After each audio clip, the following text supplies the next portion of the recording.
साहेब बगर पत्नीचे 13 वर्षे 1 महिना 12 दिवस राहिले.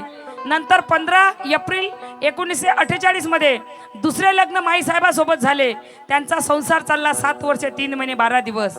आणि 14 ऑक्टोबर 1956 ला बाबासाहेबांना आम्हाला दीक्षा दिली. त्यानंतर 1 महिना 17 दिवस जिवंत राहिले आणि 6 डिसेंबर 1956 ला बाबासाहेबांचं अंत्यविधी मुंबईवरून मध्ये झाली. म्हणून 27 मेला जेव्हा माता रमाईचं निधन झालं तेव्हा वरडीच्या मशानामध्ये माता रमाईची अंत्ययात्रा गेली आणि तिथे चितेवर माता रमाईला झोपवलं आणि बाबासाहेबाच्या हाती अग्नी दिली की बाबासाहेब माता रमाईला अग्नी द्या. बाबासाहेब माता रमाईकडे बघत होते. एक सारखं बाबासाहेब माता रमाईकडे पाहत होते, विचार करत होते कशी अग्नी देऊ मी. तेव्हा बाबासाहेब काय म्हणतात लक्ष असू द्या. 27 मेला साल 35 ला निधन रमाचे झाले.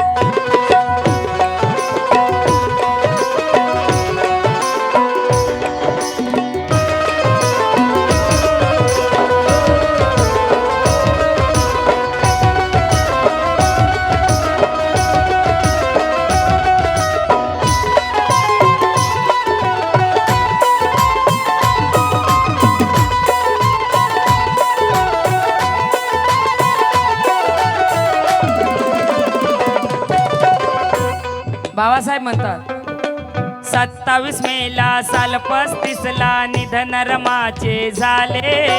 निधन रमाचे झाले. निधन रमाचे झाले.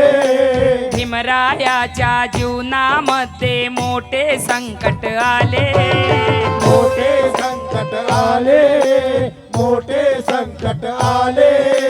वरडीच्या त्या मशानात अश्रूने भीमनाले. वरडीच्या त्या मशानात अश्रूने भीमनाले. अग्नी देता तिच्या चितेला रडता रडता बोले. अहो अग्नी देता तिच्या चितेला रडता रडता बोले. जिने जपले हो माझ्या प्राणाला. जिने जपले हो माझ्या प्राणाला. कैसे जाडू मी या माझ्या रामूला. जिने जपले हो माझ्या प्राणाला. कैसे जाडू मी या माझ्या रामूला. रमाईच्या गीतावर माझं छोटं बाळ आणि तसेच आमचे एक दादा 200 रुपयाची भेटायली. मला खूप खूप धन्यवाद. माँ कशी होतीये. कारण ज्यांना मायबाप आहे ते आपले मायबाप वृद्धाश्रम मध्ये नेऊन टाकतात. ज्यांना मायबाप नाही त्यांना विचारा मायबाप म्हणजे काय. कारण जेव्हा मदर डे असते पूर्ण फेसबुक व्हॉट्सअप यूट्यूब सगळं भरलेलं असते. माँ की दुआ मेरी माँ ऐसी. खरं इमानदारीनं तसं जर फॉलो केलं असतं ना तर महाराष्ट्रातले पूर्ण अनाथ वृद्धाश्रम बंद झाल्याशिवाय राहिले नसते. पण जे लोकांना अक्कल सांगतो दुसऱ्याच्या मायला जाऊन मदत करतो दुसऱ्याला दाखवण्यासाठी. दुसऱ्याला जाऊन 500 रुपये देतो पण स्वतःच्या मायला वृद्धाश्रम मध्ये नेऊन ठेवतो हरामखोर. तिच्या भेटीला सुद्धा जात नाही असे सुद्धा लोक आहेत. म्हणून म्हणायचं चल भाई प्यार मत करना. या रमाईच्या लेकीनं रमाईच्या गीतावर मला सप्रेम भेटीला खूप खूप धन्यवाद. चल भाई प्यार मत करना. घर के बीच कोई दीवार मत करना. जय भीम. घर के बीच कोई दीवार मत करना. बंटवारे में चाहे ले ले सारी रियासत. माँ मुझे दे दे इनकार मत करना. इनकार मत करना माँ.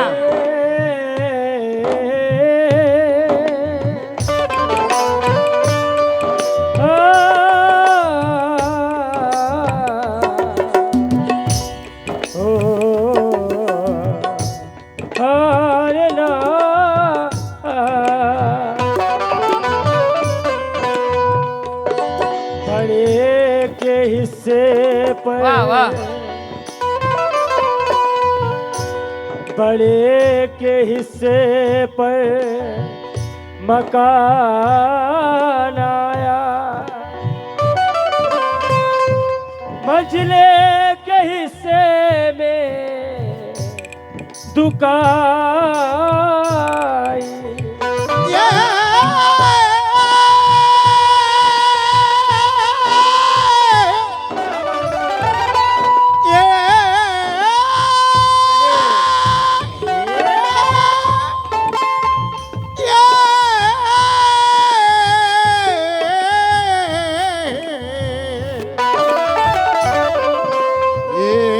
दीदी हमारे घर में सबसे छोटी है, दीदी के हिस्से पर हमारी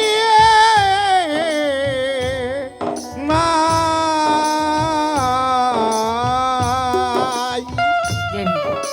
ये दीदी घर में सबसे छोटी है, इसके हिस्से में इसकी माँ आई. खरंच माझी आई माझ्या हिस्स्यातच आलेली आहे. पण एक मागच्या सीझनला भावाकडे गेली आणि पडली, वजन जास्त आहे, पाय मोडला. 1 वर्षापासून भावाच्या घरीच आहे. पण जेव्हा मी कार्यक्रमाला निघायची ना, गाडी टेकवत टेकवत रोडवर माझ्या गाडीपाशी यायची. या वर्षी सीझनला निघालो पण कोणी आमच्या जवळ येतच नाही. माझ्या जवळ यायची आणि काय म्हणायची, चाची बोले चूड़ी लाना, बहन बोले चप्पल लाना, सहेली बोले कंगन लाना तो कोई बोले झुमके लाना. सहेली बोले चप्पल लाना तो कोई बोले झुमके लाना. एक मेरी माँ ऐसी थी यारो, जो मेरे गाड़ी के पास आके कहती थी कि बेटी घर लौट कर जल्दी आना, घर लौट कर जल्दी आना. जय भी माँ कैसी होती है. एका आईचा चष्मा फुटते आणि ते मुलाला म्हणते, बाळ माझा चष्मा फुटला, मला काही दिसत नाही रे, माझा चष्मा करून आण. पोरगा म्हणते, आई या महिन्यात जरा माझा हात तंग आहे, मी पुढच्या महिन्यात करून आणेल. पुढचा महिना येते, पुढच्या महिन्याला पुन्हा आई म्हणते, बाळ मला काही दिसत नाही रे, जय भीम माय, मला काही दिसत नाही, माझा चष्मा करून आण. सून म्हणते, तुमची आई काय काम करते, कशाला तुमच्या आईला चष्मा पाहिजे, काय स्वयंपाक करते का, आई तर जेवायला देतो तिला. तेव्हा आई म्हणते की काश मेरा टूटा हुआ चष्मा बना दिया होता बेटा, काश मेरा टूटा हुआ चश्मा बना दिया होता बेटा, तो मैं अच्छा शगुन अच्छा मुहूर्त देख सकती थी. काश मेरा टूटा हुआ चश्मा बना दिया होता बेटा, तो मैं अच्छा शगुन अच्छा मुहूर्त देख सकती थी. किसको दुनिया देखने का शौक है ऐ मेरे लाल, मैं चश्मा लगा के तेरी सूरत देख सकती थी, मैं तेरी सूरत देख सकती थी. माझी आई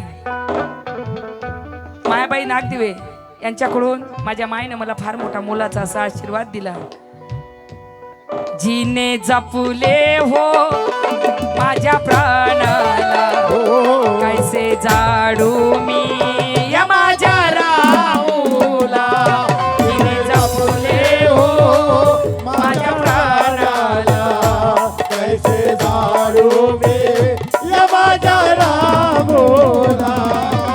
समाजासाठी मी दिन रात्री होतो संघर्षात, होतो संघर्षात, होतो संघर्षात. ज्ञान मिळण्या शिक्षण घेण्या जाता परदेशात, जाता परदेशात, जाता परदेशात. बोटीमध्ये मी जाताना यायची भेटीसाठी, हसता हसता निरोप देई समुद्राच्या काठी. सदा लपविले जिने अश्रूला, सदा लपविले तिने अश्रूला. कैसे जाडू मी या माझ्या रामूला, सदा लपविले जिने अश्रूला. कैसे जाडू मी या माझ्या रामूला, जिने लपविले. कारण प्रत्येक गाडीवर लिहिलेलं असते, आई तुझा आशीर्वाद, माँ की दुआ. पण बापाचं सहसा कोणी लिहित नाही, आईचं खूप लिहितात. कारण आई आणि बापाचा दोघांचाही जे दर्जा समान आहे. माय बाप दोघेही आमच्यासाठी समानतेचा अधिकार आहे. नलिनी ढवळे मॅडम यांच्याकडून मला 500 रुपयाची भेटायला खूप खूप धन्यवाद. आई वडिलाचा दर्जा समान आहे, पण गरम दूध करून देणारी आम्हाला आई दिसते, पण दुधाचं पाकिट जर नसेल तर उधार दुधाचं पाकिट आणणारा मात्र तो बाप लेकराला दिसत नाही, कारण बाप थोडा स्ट्रिक असतो. म्हणून म्हणायचं आहे, जो बिना आंसू बिना आवाज का रोता है वो बाप होता है. बाप होता है. आईला रडून दाखवता येते, बापाला रडता येत नाही. जो बिना आंसू बिना आवाज का रोता है वो बाप होता है. होता है. जो बच्चों की किस्मत के छेद अपने बनियान में पहनता है वो बाप होता है. होता है. माँ रखती है 9 महीने कोख में, पर जो 9 महीने अपने दिमाग में ढोलता है वो बाप होता है. होता है. घर में जब सबके जूते आते हैं, बाप के तलवे खींच जाते हैं. जो अपने आंखों में बच्चों के सपने सजाता है वो बाप होता है. बाप रखवाला होता है, बाप निवाला होता है. बाप रखवाला होता है, बाप निवाला होता है. अपने औलाद से हार कर बाप मुस्कुराने वाला होता है. अपने औलाद से हार कर बाप मुस्कुराने वाला होता है. बाप करता है कहता नहीं, बाप करता है कहता नहीं. और जब बाप समझ में आए तो बाप इस दुनिया में रहता नहीं, बाप इस दुनिया में रहता नहीं. जीने जपले हो माझ्या प्राणाला, कैसे जाडू मी या माझ्या रामूला. जीने जपले हो माझ्या प्राणाला, कैसे जाडू मी या माझ्या शिक्षणासाठी मिळे जो पैसा मलाच होई थोडा. हो हो मलाच होई थोडा, मलाच होई थोडा.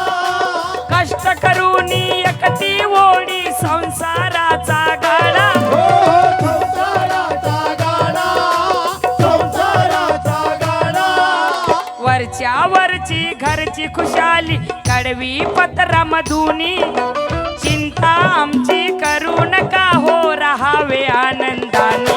सीमा नव्हतीच तिच्या त्यागात, सीमा नव्हतीच तिच्या त्यागाला. कैसे जाडू मी या माझ्या रामूला. सीमा नव्हतीच तिच्या त्यागाला. कैसे जाडू मी या माझ्या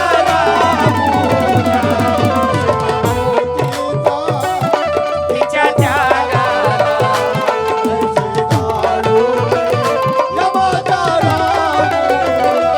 कारण हम दूध खरीदते हैं तो मलाई नहीं आती. हम दूध खरीदते हैं तो मलाई नहीं आती. मजदूर को ऊपर की कमाई नहीं आती. जय भीम. मजदूर को ऊपर की कमाई नहीं आती. सीती है कपड़े मुझको सिखाने के वास्ते. हालांकि मेरे माँ को सिलाई नहीं आती, हालांकि मेरे माँ को सिलाई नहीं आती. जय भीम. दोन शब्दात कसे मी सांगू या जीवनाचा सार. या जीवनाचा सार, या जीवनाचा सार. महाराष्ट्राचे ख्यातनाम तबला वादक आमचे सोनू घरडे, पुऱ्या विदर्भ पीस नाही म्हटलं असं, 1 पीस आहे. त्याच्याकडून आज 100 रुपये मिळाले मला. मोठ्याकडून जेव्हा मिळतो तसं वाटते आशीर्वाद मिळाला, पण लायण्याकडून मिळालं तर फार आनंद होतो. म्हणून रमाईचा शेवट गातो. 100 रुपये मिळाले, खूप खूप धन्यवाद.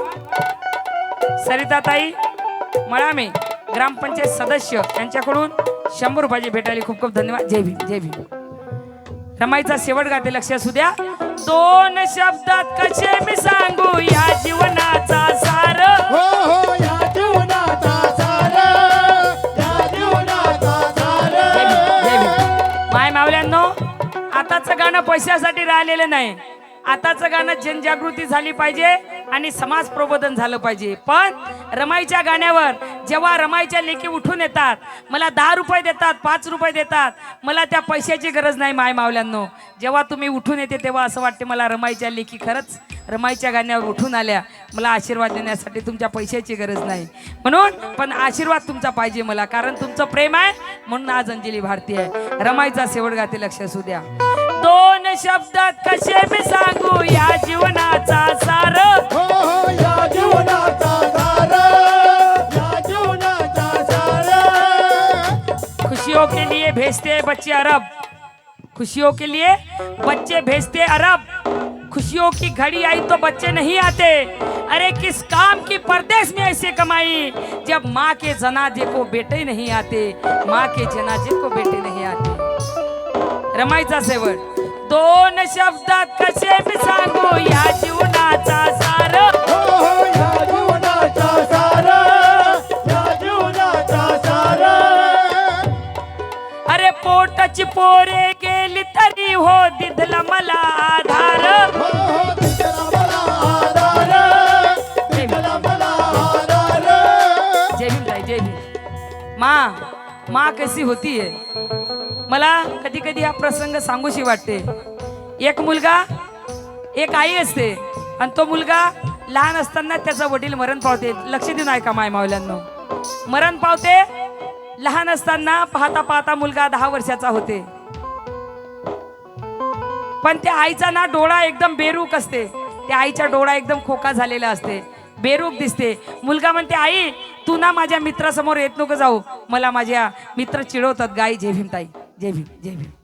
मला माझे मित्र चिडवतात, तू येत नको जाऊ. बरं बाळा, जय भीम.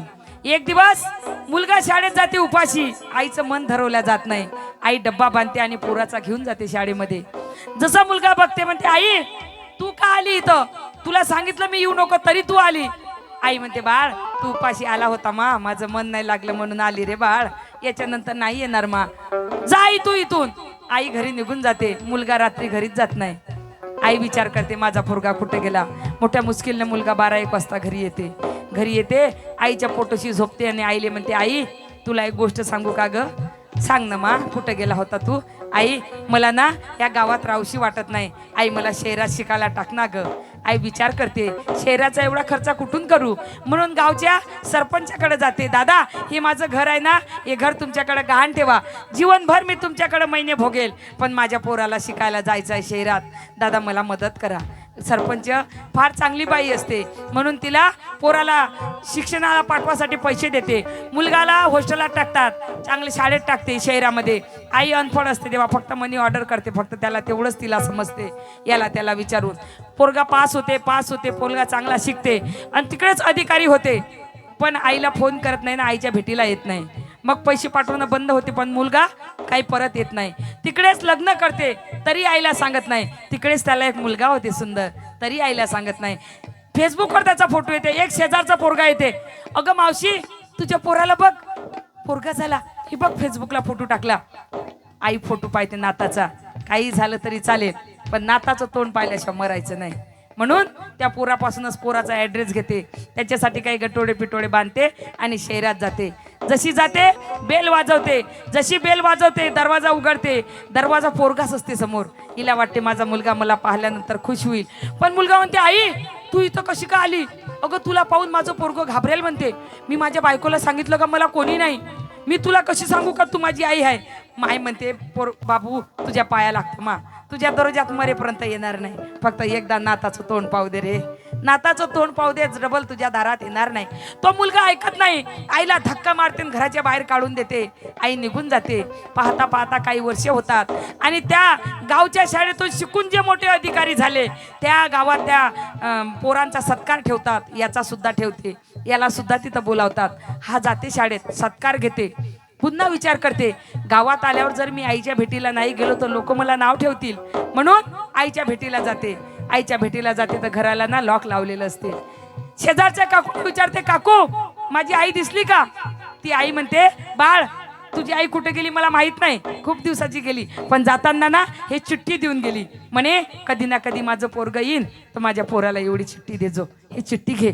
चिठ्ठी घेते पोरगा आणि चिठ्ठी खोलते. त्या चिठ्ठीमध्ये काय लिहिलेलं असते माय मावल्यांनो, बाळ खूप यशवंत हो, खूप गुणवंत हो, खूप मोठा हो रे, तक्रार करत नाही रे बाळ, तक्रार करत नाही, पण एक गोष्ट तुला सांगायची होती, माझ्या छातीवर ते भर राहिलं असतं म्हणून मी याच्यात लिहित आहो. बाळ मी माझं एकच घर होतं, माझ्या नवऱ्याची आखरीची निशाणी, ते पसलं सरपंचाकडं, तरी मला काही वाईट नाही वाटलं रे. मी जीवनभर तुझ्यासाठी महिने भोगले तरी मला वाईट नाही वाटलं रे. तू तिकडेच नोकरीवर लागला, तिकडेच बायको केली तरी वाईट नाही वाटलं, पण खरं सांगू बाळ जेव्हा तू नाताचं तोंड नाही पाहू दिलं तेव्हा मात्र मला खूप वाईट वाटलं रे बाळ. खूप माझं मन लढलं. मला आखरीचं नाताचं तोंड पाहू द्यायचं होतं मा. तुम्हाला नाताचं तोंड नाही पाहू दिलं. पण आज तुला खरी सच्चाई सांगतो बाळ. अरे तू 2 वर्षाचा होता आणि एका गाडीने तुला उडवलं. तुझा ऍक्सिडेंट झाला, त्यात तुझा डोळा गेला. तुला कोण आंधळं म्हणू नये म्हणून मी माझा स्वतःचा डोळा काढून तुला दिला रे बाळ. माझा स्वतःचा डोळा काढून मी तुला दिला. आज जे जग बघत आहे ना मा, तू या आईच्या डोळ्यांनी जग बघत आहे. ज्या आईचा तू जीवनभर तिरस्कार केला, या आईच्या डोळ्यांनी जग बघत आहे. म्हणून सांगतो माय मावल्यांनो, जर सासू सुनीचं पटत नसेल तर सासूचं तोंड पाहू नका, पण नाताला हात लावायला तिला म्हणू नका, कारण ते तिच्या खानदानचा वंश आहे. तिला हात लावायला म्हणू नका. काही अशा सुना आहेत सासू सुनायचं पटत नाही तर नाताला सासवाला हात लावू देत नाही. तसं करू नका मा. तिच्या पोराचं लेकरू आहे ते, तिला लाड करू द्या मरेपर्यंत नातवाचा, कारण सास भी कभी भाऊ आहे. तुम्ही पण एक दिवस सासवा होणार. म्हणून 2 शब्दात कसे मी सांगू या जीवनात सार. हो या जीवनाचा सार, या जीवनाचा सार. पोटची पोरे गेली तरी हो दिदला मला आधार. हो दिसला मला आधार, दिसला मला आधार. तिच्यामुळेच आला किरण ममकारी आला आकार. तिच्यामुळेच आला किरण ममकारी आला आकार. त्या रामूने अथांग केले माझ्यावर उपकार. त्या रामूने अथांग केले माझ्यावर उपकार. साथीना उरला साथ द्यायला, साथीना उरला साथ द्यायला. कैसे जाडू मी